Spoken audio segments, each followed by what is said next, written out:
Welcome to our comprehensive guide on strategic performance measures in the private sector. In today's fast-paced business world, understanding how to evaluate and improve organizational performance is crucial for long-term success. This video will walk you through the essential frameworks, financial and non-financial indicators, and practical tools used by leading companies to drive sustainable growth. Whether you're a manager, student, or business enthusiast, you'll gain valuable insight. At the end of this video, you'll be able to explain how critical success factors are linked to performance measurement, calculate and interpret both financial and non-financial performance indicators, and suggest methods to improve organizational performance. You'll also learn to evaluate divisional performance using metrics like ROI, residual income, and economic value added. We'll discuss the pitfalls of short-termism and financial manipulation and explore ways to encourage. Performance management is a cornerstone of effective management accounting in the private sector. It's often structured as a four-stage solution aimed at achieving sustainability. First, organizations determine their structure, ensuring it fits their strategic goals. Next, they evaluate the degree of delegation and identify responsibility centers. Then, they establish both financial and non-financial performance measures and set targets for each. Finally, performance is reviewed using tools like KP. First stage in performance management focuses on organizational structure.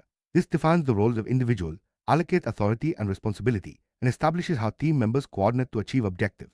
Without clear lines of responsibility, it's difficult to implement responsibility accounting or measure performance effectively. The structure you choose, centralized or decentralized, will influence how decisions are made and how performance is tracked. A well-designed structure is the fun. Responsibility accounting is about holding individual managers accountable for specific costs, revenues, or assets. Responsibility centers, such as cost, profit, revenue, or investment centers, are established to appraise managerial performance against key performance indicators, KPI, for each critical success factor, CSF. The degree of delegation varies, and the nature of a responsibility center can change as the organization evolves. For example, a university.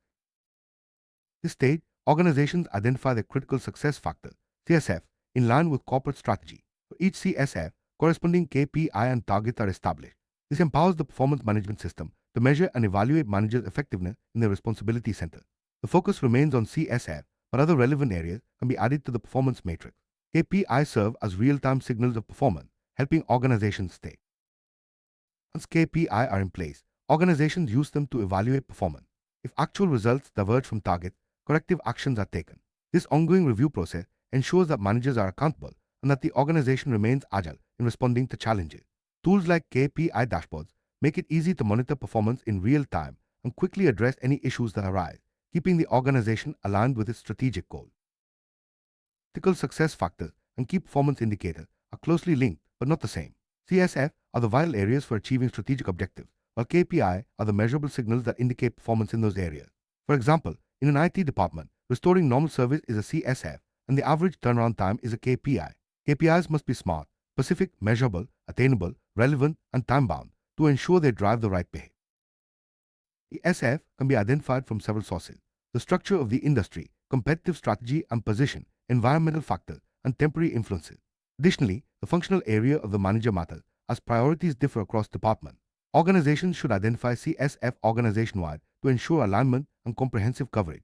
Setting appropriate KPI thresholds requires thorough industry and internal analysis. KPI should always be smart, specific, measurable, achievable, relevant, and time-bound. This ensures that performance targets are clear, quantifiable, realistic, aligned with strategic goals, and have defined timelines. The SMART framework, inspired by management by objectives, helps organizations set meaningful targets and track progress effectively. Remember, a single CSF can have multiple KPI if needed. Organizations leverage their core competencies to exploit CSF. They gain a competitive advantage. This positions them more favorably in the market and helps achieve strategic goals. The interplay between core strength and critical success factors is essential for long-term success and differentiation from competitors. Performance measures are tools that help organizations assess and improve their strategic position. An ideal performance measure supports corporate strategy, aids decision-making, recognizes both short and long-term objectives, and motivates managers toward goal congruence. Measures should only include factors managers can control. Both financial and non-financial indicators are essential for a balanced view of performance. Financial indicators like gross profit, ROI, and EVA are widely used because they are easy to quantify and compare. However, relying solely on financial measures can lead to short-termism and overlook important aspects like quality, innovation, and employee engagement. Non-financial indicators, such as employee training, customer satisfaction, and brand equity, provide a more sustainable, action-based view of performance. A balanced approach ensures both profitability and long-term viability. Performance measures help organizations set targets, clarify objectives, facilitate comparison, and promote accountability. However, poorly designed systems can send the wrong signal, leading to inappropriate decisions. It's crucial to choose and apply the right measures to avoid unintended consequences and ensure that actions taken truly support the organization's goal. Gross profit is a common financial measure, calculated as revenue minus the cost of goods sold. While it's useful for highlighting product profitability issues, it can be misleading when comparing organizations of different sizes. Therefore, gross profit margin, gross profit as a percentage of sale, is often preferred. This ratio helps managers identify issues like cost increases or price pressure and respond accordingly. ROAS measures the productivity of capital employed by comparing profit before interest and tax to average capital employed. It's a relative measure that helps assess how effectively a company uses its capital. However, focusing too much on ROAS can discourage necessary investment, potentially harming long-term performance. Managers must balance short-term ratios with long-term strategic needs. ROI expresses divisional profit as a percentage of assets employed, making it ideal for comparing divisions of similar size and sector. However, ROI can sometimes lead to suboptimization, where managers make decisions that benefit their division but not the company as a whole. For example, a manager might reject a project with a good return if it lowers their division's ROI, even if it benefits the company overall. Residual income addresses some of ROI shortcomings by measuring the excess of controllable profit over a minimum required return, cost of capital. This encourages managers to accept projects that benefit the company, even if they lower divisional ROI. However, RI is an absolute measure and can't be used to compare divisions of different sizes. Setting targeted RI levels for each division helps address this limitation. EPS measures the profit attributable to each ordinary share, making it easy for shareholders to understand and compare performance. However, EPS can be distorted by accounting treatment and capital structure differences, making cross-company comparisons difficult. It's most useful for tracking performance over time within the same company. EVA is a measure of economic profit, calculated as net operating profit after tax minus the weighted average cost of capital times capital employed. EVA overcomes some limitations of accounting profit by considering the cost of both equity and debt. It's a powerful tool for aligning managerial decisions with shareholder value, but as an absolute measure, it's not ideal for comparing divisions of different sizes. NPV measures the value created for shareholders by comparing the present value of cash inflows and outflows for projects. It accounts for the time value of money and is strongly correlated with shareholder wealth. NPV is superior to accounting profits and is especially useful for evaluating investment projects. However, it requires careful estimation of cash flows and discount rates. Non-financial measures address the shortcomings of financial indicators by focusing on areas like employee training, product quality, and brand equity. These measures are essential for sustainable performance and long-term viability. Tools like the balanced scorecard, performance pyramid, and building block model integrate both financial and non-financial indicators for a holistic view of organizational health. While non-financial measures provide valuable insights, they can be difficult to quantify and interpret due to subjectivity and lack of standardization. Collecting and analyzing qualitative data can be costly and time-consuming. Despite these challenges, non-financial indicators are crucial for capturing the full picture of organizational performance. Consider Light Automobile Limited, where the CEO wants to implement non-financial performance indicators alongside financial ones. Functional heads raise concerns about monitoring human resources, ensuring product quality, and improving brand equity. Non-financial indicators like staff turnover, absenteeism, customer satisfaction, and brand awareness help address these concerns and drive sustainable performance across all functions. Balanced scorecard is a widely used tool that evaluates organizational performance from four perspectives: financial, customer, internal business processes, and learning and growth. This approach ensures a balanced view, integrating both short-term and long-term objectives and aligning daily operations with strategic goals. Each perspective includes specific objectives and measures tailored to the organization's needs. Financial perspective asks, how do we look to shareholders? It focuses on measures like ROI, revenue growth, and profitability. These metrics help determine whether the company's strategy is delivering the expected financial results. Financial objectives also guide the selection of measures in the other three perspectives, ensuring alignment with overall corporate strategy. Customer perspective evaluates how customers view the organization. It includes measures like on-time delivery, customer satisfaction, retention, and loyalty.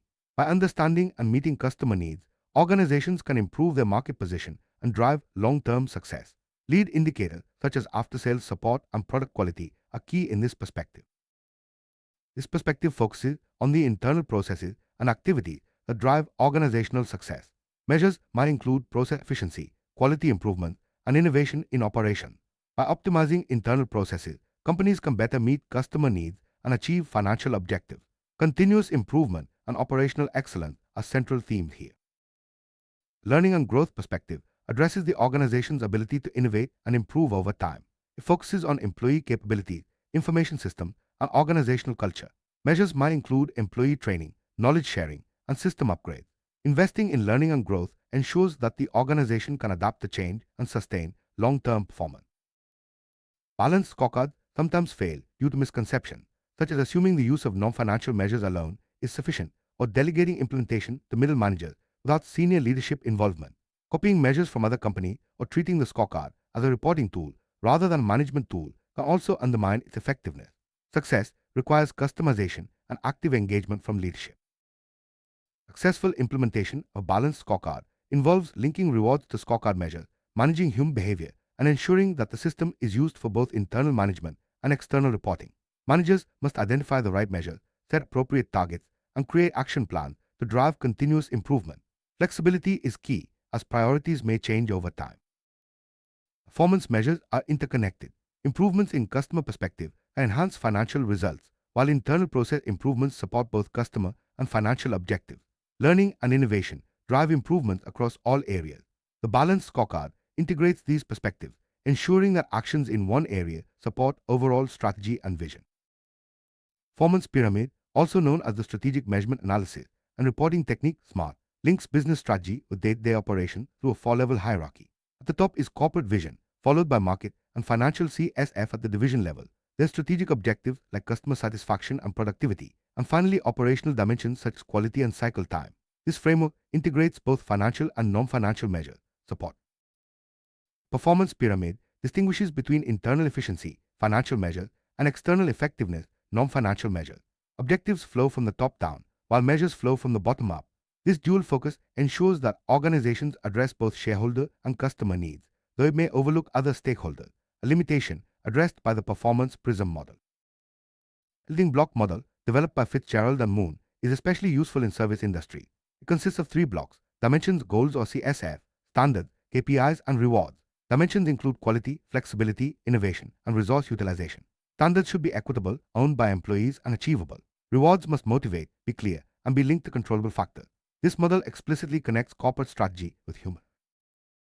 Triple bottom line expands traditional performance measurement to include social and environmental dimensions alongside economic profit. TBL considers people, social equity, planet, environmental impact, and profit, economic value. A sustainable business decision must be acceptable from all three perspectives.